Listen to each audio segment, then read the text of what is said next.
Mrs. Sebabatso Tsaoane, she's a registered midwife by profession, founder of Black Womenized Women's Health Foundation, and normally holds annual talk shows of How I Met My Vagina. She's been chosen as part of the 10 Young Midwife Leadership Program by the International Confederation and further been chosen by the Mail and Guardian as one of the 50 powerful women in South Africa for the year 2021 and 2022. She's further been chosen by Mail and Guardian as one of 100 unsung heroes in South Africa in the category of Heroes in Uniform and was also chosen as one of the top 50 inspirational youth in Free State by the Premier's Office. Ladies and gents, representing my guests to you, Mrs. Sebabatso Tsaoane. Hello family, happy Women's Month to every woman out there and welcome to another video. I am so excited about today's video. I have someone special, someone I've been following on social media and I've been inspired by her courage, boldness and also the willingness to take risk. And then I figured that I should invite her to this platform to come and share her wisdom and also share a bit of details about her life on how she does things. Ladies and gents, let's welcome Mrs. Sebabatso Tsaoane. Welcome to you, ma'am, and thank you so much for honoring the invitation. I don't take it in any way lightly. Thank you so much for having me. I'm very excited to be here. And I was like, yo, when I wrote you that email, I was like, is she even going to respond? Is she going to be available? But really, we're here. We're here. And that's one thing that is important right now. Yeah, absolutely. I want you to take us through your childhood. But before that, I need to ask you one question. What did you have for breakfast? That's an interesting question because I actually didn't have breakfast. What?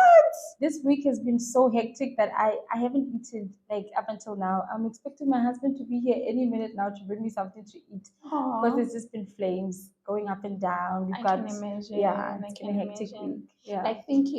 Just thinking and seeing your life that you are a very busy woman. Yeah. Like you can imagine. So also I want to know, how's your daily routine look like? Please start from your morning routine. What does routine even mean? That's just how hectic it is because, in all honesty, every day is different. You know, because I'm leading an emerging and startup organization, and I think I'm more goal orientated than routine orientated. So it's literally just about making things happen. So what my Monday looks like this week is going to be completely different from what it's going to look like next week. And I think it also has to do with me just trying to find my own feet while leading this organization that's so new and yet doing so much. So you don't really believe in this morning routines and daily routines? Hey, it does not work for me currently. At some point, maybe I'll invest in it, but for now, it is what it is. It is what it is. It is what it is. We have to get things done, and that's what we're going to do. Yeah. And you seem like a very happy person. You always forever smiling. Whether I meet you in person or maybe I see you from a distance, you always like having this beautiful smile on. Please tell us about your upbringing. How was your childhood like? I had a very beautiful upbringing. I come from a very small, close-knit family. So I'm the last born of two girls or two daughters. And I grew up, or I was born in a very small village, and life there is very simple. And of course, there's not a lot going on, right? But I want to say that I was very fortunate to be born to parents that really believed in me, that really believed in the importance of quality education. And that is, of course, why I'm here today, right? So I will always be eternally grateful for that. And I think also I was grateful to be born to a mother who really embraced, me being different, and that's something that, I always go back to each and every single time when I feel like, oh my goodness, I'm not fitting in or whatever, or I'm thinking too out of the box. So I like the fact that it's not a new thing for me. I've always been like that. And my mother has always embraced me to really pursue it. So that's just, when I think of my childhood, I instantly think about the love and the encouragement that I got from both of my parents. Yeah.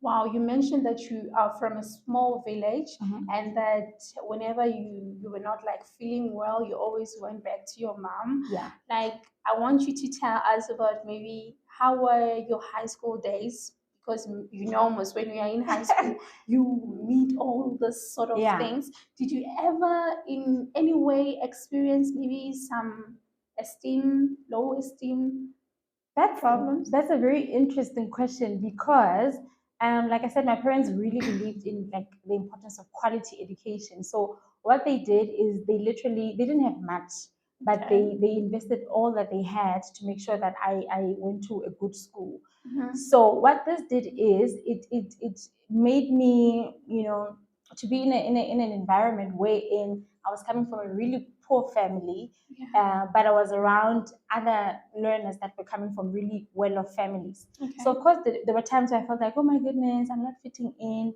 because it Mhm. was a boarding school, Okay. and for the longest time my parents couldn't afford for me to actually use the boarding school facilities or stay at school. So I was actually always traveling. So there was like a distinct difference between the learners that were living in school and the other ones that had to commute.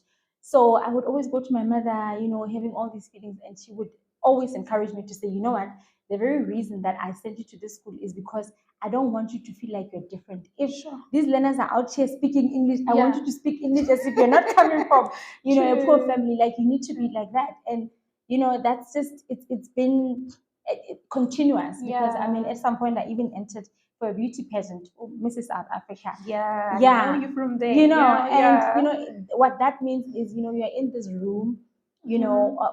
with other really powerful married women, and you Yeah. have to actually see yourself as being like them. Yeah. You have to Yeah. see the next woman. You have to look at her and look at yourself and think, you know what, I'm just as powerful. Yeah. So yeah, that was really, I think, how my mother really trained me to feel good about myself, or to really have confidence. Yeah. Yeah. So your mom actually played that huge part of your Absolutely. confidence. Even today, when I feel like, oh my goodness, I want to do this, and I don't know if it's going to work out, or I think I'm doing too much, whatever, I just go back to her, and and she's like, you know what, this is what you've always wanted. Like, one of the, the most recent example is that, recently I've been traveling like a lot, so obviously it hasn't always been like that. So my life is like, I don't know if I'm coming or going or whatnot.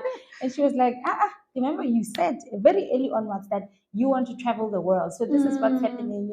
The power of life and death is in your tongue. Yeah. So go for it. Wow. Yeah. So you've always envisioned yourself to be this person who's traveling and what? Would you say you are living a dream right now? Yes, thanks.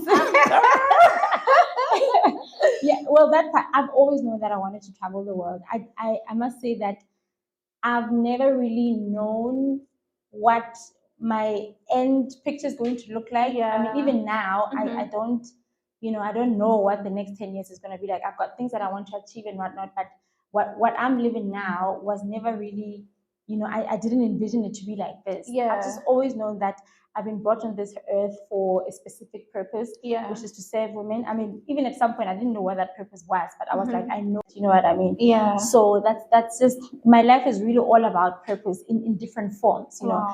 And I just think, where I'm at now is just so amazing, because there was a time where I was like pursuing different things because they just spoke to me. They like sparked this fire in my heart, and I'm like, I'm gonna go for it, and I'm gonna go hard.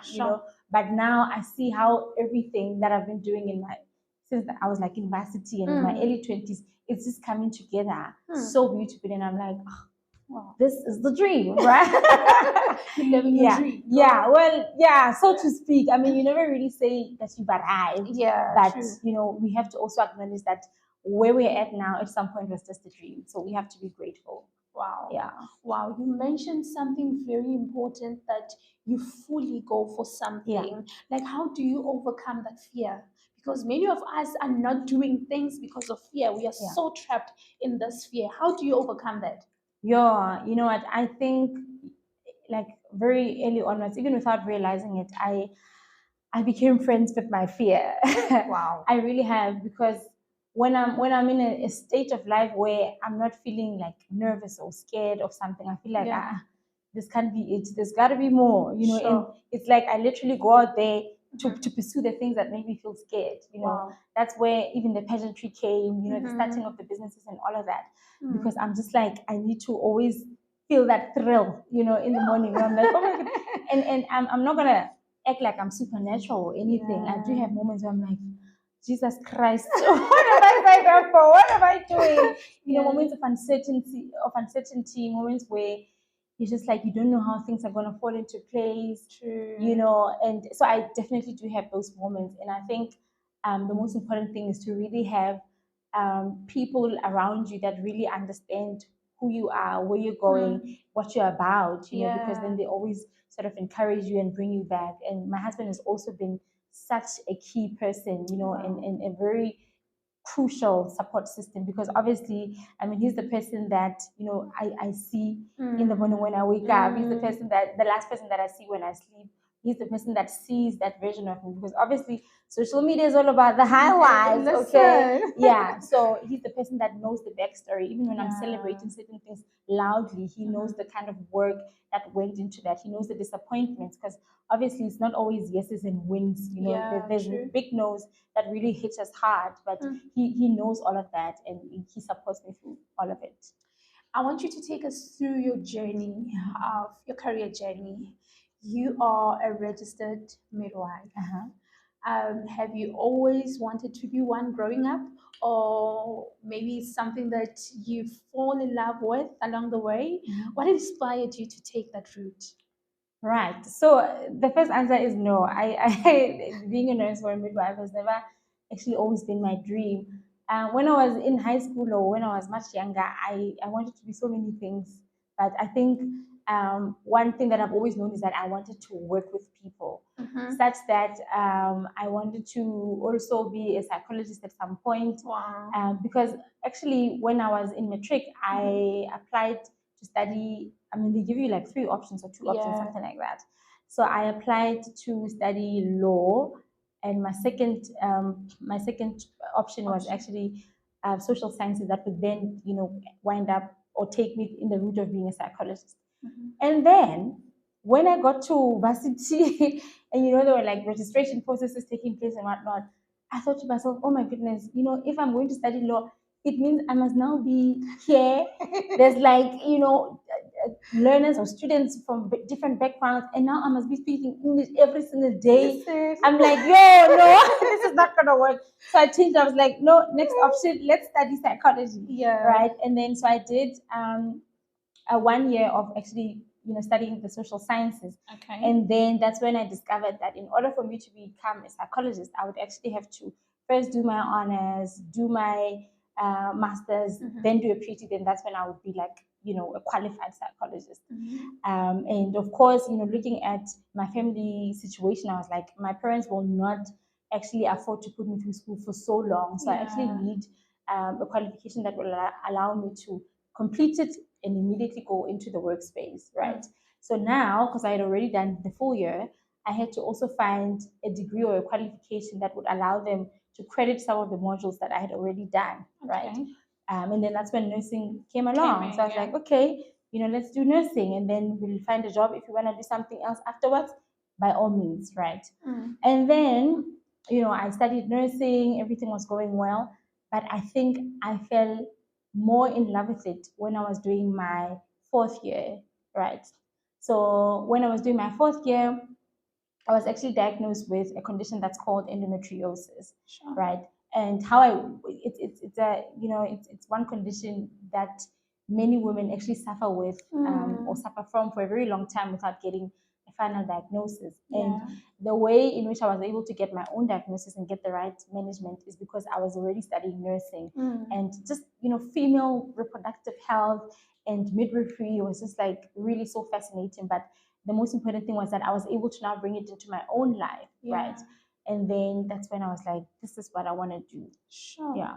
So you discovered your love through your health issues, I would say. Yes. So you've also been nominated as one of the 10 women by the International Confederation as midwife. Oh yeah, it's one of the, it was in 2019. It's one of the 10 midwifery leaders, Yeah. across the globe by the International Confederation of Midwives. Okay. Yeah. Having to maybe have many women. Was it a competition or what?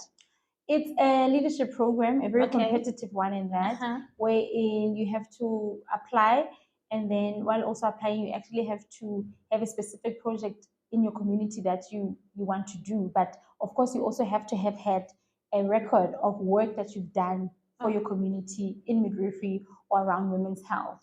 Yeah, and then they choose 10 around the globe, and then Sure. is it 18 months? Yeah, it's about 18 months of pretty intense leadership development, wherein you also get an opportunity to travel for the conferences, which is really amazing because that's where you really get to connect with other midwives across the Yeah. globe. You get to learn about policy making and policy implementation. You get to learn about advocacy in the health space.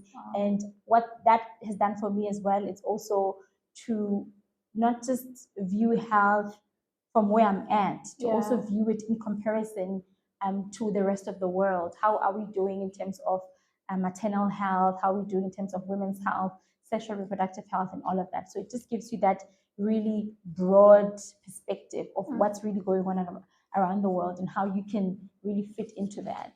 Oh wow, you're such a creative person. Thank you. Very smart lady, I must say. I want to know the emotion that came with, and give us maybe a background on how you put yourself out there. And also, I'm going to incorporate the fearless part, where you're not afraid when you participated in such. Yeah. Okay. Starting with the emotions, I was over the top. I was like, yeah.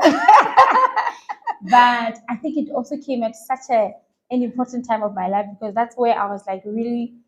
I discovered my life from midwifery, but I was working in a hospital, but I still felt like, man, something is missing. There's got to be more, and that came at that point. So it made me realize that this thing that you've been feeling that there's got to be more. There actually is more, way more, So that's what that did, and it's really been amazing because I got to learn a lot as well, and of course you're here, this young girl, coming from a very small village. Now you're out here speaking to people from across the globe, midwives who are so experienced, and some are even, around your age group, but they've done so much. And it's like, some people think I've done a lot, but these people are like, yeah. And also, you are a founder of Black Women. Black Women Rise, yes, Women's Health Foundation. Foundation. Please tell us, how did you come about starting that foundation? What was the vision behind, or maybe the purpose behind starting one? Okay, so it goes back to in my fourth year, when I was diagnosed with endometriosis. Because after my diagnosis, I actually came back, and I was having a conversation with some of my classmates, and I just got to realize that there's so much that we are struggling with as healthcare professionals in the making, that we're not actually talking about, or not even confident enough to go into a health facility to ask for help. And some of us even resort to self-medication, which is even harmful, Yeah, so I was like, hey, man, if we as healthcare professionals that know where, first of all, where we're supposed to seek help, that we really are supposed to seek help, and what can potentially go wrong if you don't seek help, are so afraid to seek help, what more about women in the community that don't even have a good relationship with healthcare professionals? So there's so much, so many myths going around, and I'm sure there's got to be women who are suffering in silence, right? So that's when I was like, you know what, I want to start a platform that's going to start, or wherein I'm going to be able to start conversations around womanhood, around sexual reproductive health, because I feel like even as women, we're so brave or so comfortable to ask each other about like other random things. I can ask you, where did you get your shoes? Where did you get your hair? And all of that. But we never really talk about some of the things that we're struggling with. We're And so ashamed of talking about absolutely, such. absolutely. And the other thing is, once you start opening up, you get to realize that there's so many other women who've been suffering with similar or even worse problems. So I was True. like, let's just get together and start having this kind of conversation. So it really started as a passion project more than, I didn't even have the picture of an NGO in mind. Yeah. So I was like, let's just do this. And I also started an initiative then that's called How I Met My Vagina. Yeah. I Yeah, was going to ask you about it. Yeah. Yeah.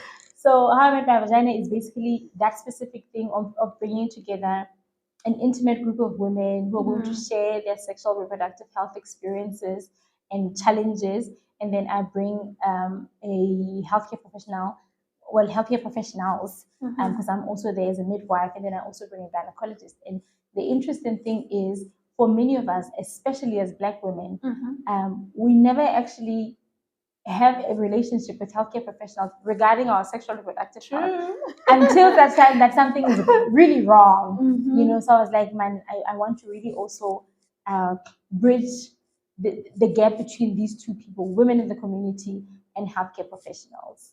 So how does one access your services? Is there maybe a place where they need to come when they need such educational talks? Or maybe is there a platform where you have created on social media where maybe you address such issues? Like how do one access those? Right. So currently we're running a project that's called Promoting Cervical Cancer Awareness in the Free State. Okay. Right. So this we do in partnership with the Department of Health. Right. So what we basically do is we provide cervical cancer screening services. We also provide cervical cancer screening education, right, on a mobile clinic, on our mobile clinic. But we just basically work hand in hand with the Department of Health to do the tests and to also refer the women that need the healthcare or the services, right? So it's on a mobile clinic. In 2-3 days, we're going to be in Tabanchu, and then a day after that, we're also going to be in Bloemfontein. So we just basically move around because my heart is really in the community, right? Yeah. Because there's so many factors that hinder women from actually going into a healthcare facility to seek help. So I'm trying to bring those services into the women that need them the most, which is our women, in disadvantaged communities, in like your squatter camps and whatnot. Yeah. So that's going to be really where our focus is going to be at. Yeah. So if you, we share all the information on all our social media platforms to say where are we going to be, where we can access, or where people can access our services. So we're not actually confined to a specific place. Okay. Yeah, we just do our administrative and office work in a specific place, and then we go out in the community. So we also partner with other organizations or other institutions that have like your health promotions day and whatnot. Then they can also invite us, and then we provide those services. Oh, wow. You guys are doing a really good job. Thank I love you. it. I Thank love you it. so much. And also, you haven't spoken so much. I think maybe not, you haven't spoken so much. I think I need more details on your annual talk shows that you normally hold each and every year about How I Met My Vagina. Is there any upcoming event this year? Hey. Currently, not yet, because we've been so invested in really kickstarting this project. Yeah. Because I think, and I think it's also How I Met My Vagina was more on the educational side to get women to understand the importance of knowing their bodies, the importance of knowing when something is wrong, the importance of seeking healthcare advice from professionals, because social media is also the thing. Yeah, it's playing its part. Exactly. Dr. Google, on the other hand, people reading things without context and all of that. So it was really to bring about that health information. So currently we're working on the physical work. It's like now we've told you that it's important to get screened for cervical cancer. Now we actually we're doing the screenings. Sure. So that's where our focus really lies at the moment. But I think before the end of this year, we'll definitely have another talk show. I need to come. I need to form that good relationship with my JJ. Yeah. And I believe many other women will also like to attend that event as well. So being a career woman, being a businesswoman, and feeling your own cup, being yourself, how do you find that balance? when it comes to be my own self, I don't compromise on that. I don't compromise on that. You really cannot give from an empty cup. True. Or is it pour from an empty cup? Yeah, Either one. give or pour. That's yeah, why. that Yeah. one. Yeah. Yeah. So you can't do that. So I always make sure that I can. I'm so vigilant of my emotions Okay. and my mental well-being. Like I can feel myself. I work so hard, but I can still, I'm like, keeping close eye on how I feel, such that when it gets to a point where I'm like, yo, I man, it's too much. Then I'm like, okay, now you need to do something that's gonna pull you towards yourself. Whether that's nice. it's time out, whether it's going away with my husband, whether it's like a lunch date with the girls, or just anything that really makes me feel like what, now I am woman. But I think also prayer is such an important part of my life, because without it, I just wouldn't be coping. I would not be coping at all. I wouldn't be True. doing all the things that I'm doing. But when it comes to balance, I'm still or discovering what that even means, because for me, it's just all about doing, or being in a specific space and doing that well. But when it comes to juggling my career life and my life as a wife, I think what's really important for me is the fact that, one, I've got a really understanding husband who's equally driven. I mean, just last night, I was here at the office up until like 12 a.m. He was also working. He had to come fetch me, because I was like, I'm not going to drive at this time. I'm so exhausted. And then he was also like working in his own field as well. And he had to just fetch me, take me home, come back. And then he got home at like in the AMs as well. So it's just that house. That God bless your husband. You know what? We need prayer. Okay. You definitely need one. Actually, yeah. So it's really all about that. So it's just also taking time for each other, spending as much time with each other as possible, such that when time comes where it's like shoo shoo shoo shoo, then we're like, okay, we understand that this is probably a phase. It'll go, or things will get better, or something like that. Yeah, and I think also integrate, like it's nice that he's got a career line that's so flexible that sometimes when I need to travel, then we do it together. And then when he needs to travel, I also, I'm able to take time off so that we can travel together. So it's integrating like that time out with work that needs to still be done. Wow, you are a blessed woman amongst many. I must thank say, you. having that supportive husband, Yeah. I must say, because like your husband, watching your husband, your husband only appears once in a while on the media, like once in a while. Like, God bless your husband. Thank you. So, what would you say your idea of fun is? Laughing. I love laughing.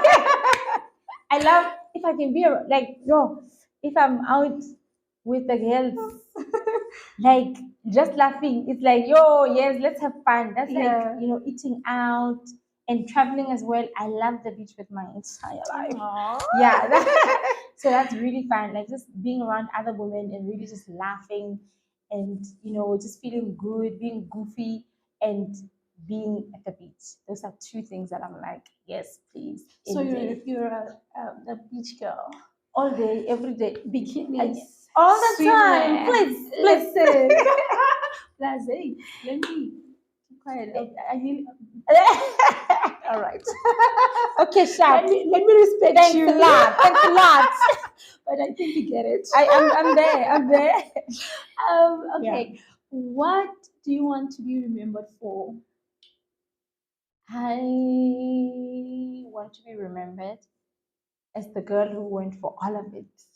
Sure. And went hard. Yeah. I want to be remembered like that, because really that's what I'm about. Like just pursuing life, pursuing purpose, and fulfilling a mandate that we've all been brought into this earth to fulfill, and just going hard. Because like I said, I don't always know what that looks like or what that's going to look like at any point.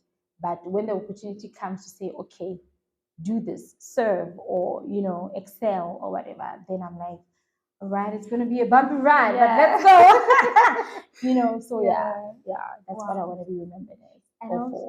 And I want to know this as well. What are you currently reading? What am I? My dissertation. Oh, I actually bought quite a number of books that I haven't read.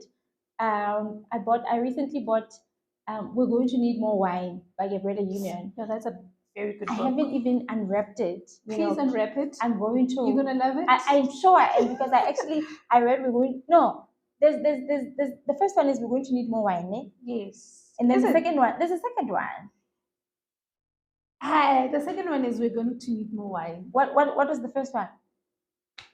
Hey, man, okay, so I read the first one. Yeah. And I thoroughly enjoyed it. And I think what also stood out for me in that specific book, there's a chapter where she says, celebrity vagina is also it. And at that time when I read that book, I was working on organizing a How I Met My Vagina. Okay. And in that chapter, she really talks about the time when she had vaginal thrush and she had to go to a pharmacy to buy a vaginal cream or something like that. Yeah. And people were giving her funny looks, and stuff like this. I was like, this is my girl. Yes. Sure. You and I together. Together. Yeah. So when the second book came out, I was like, I have to have this. But I've just been, all over the place doing so many things that I haven't actually gotten a chance to read. But Sit down and I'll read. do that. Please do it. I will do it. Please do This it. Saturday. So, being an advocate of women's health, Mhm. what do you do to keep healthy? What do I do to keep healthy? I try to eat well. Emphasis on try because remember I miss breakfast. Thank you very much. So I really try to eat well until I'm still trying to find a system that works for all this chaos. And then a while back I had a personal trainer like virtually. I tried that as well, but It didn't work. I'm not gonna say it didn't work, but yeah. We'll go back to that. Yeah, the time will come. Yeah, time will come. Yeah, that time will come. Thank you very much. And then from there, I think it's just to do my yearly checkups. To do my pap smears, Yeah. my HIV test, Mhm. and yeah, all those other checkups, health checks. Yeah, that's what I do. That's nice, and it's something that we don't normally do. Absolutely Especially not. the pap smear. Yes. We don't So do you don't it. have an excuse because I'm bringing it to you now. You We, don't. we don't like Thank you actually very don't. much. And lastly, Yeah. I want you to advise a young lady, even an old lady, because even these old ladies, they didn't go after their dreams. They're still hoping to achieve that. Who is so fearful of doing things, who's fearful of taking a step, who doesn't fully believe in herself on achieving certain things. What would you say to them? Well, look at me. Yeah. If I and so many other people that came from such humble backgrounds or such humble beginnings can achieve so much, then so can you. Yeah. And I think it's important to really identify that voice within yourself and to really become friends with it, to really become acquainted with it, because even when times like getting hard or you're not really sure where you're supposed to go, that fire or that voice will always be there. Yeah. True. So the most important thing that you can ever do for yourself is to not silence that voice, because that is like your internal navigator. Yeah. So if you're in a space you feel like this is not for me, or you have that hunch, man, there has to be more, or I'm desiring more, or whatever. Yeah. Then honor that voice. Yeah. Zone or zero into it. To really discover what is it actually saying. Because if you do that, a couple of years down the line, you're gonna look back and really be so grateful that you did.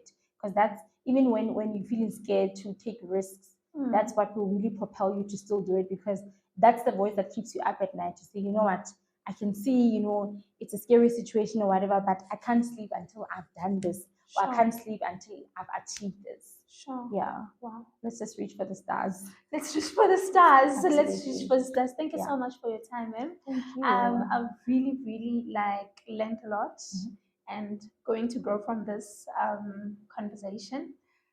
And I hope you also at home took something for yourself and you're going to implement something. I think my biggest take on this one is that be friends with your fear. Absolutely. You mentioned something Yeah. like that. Be friends with your fear. And thank you so much for joining us. Let's meet again in the next video.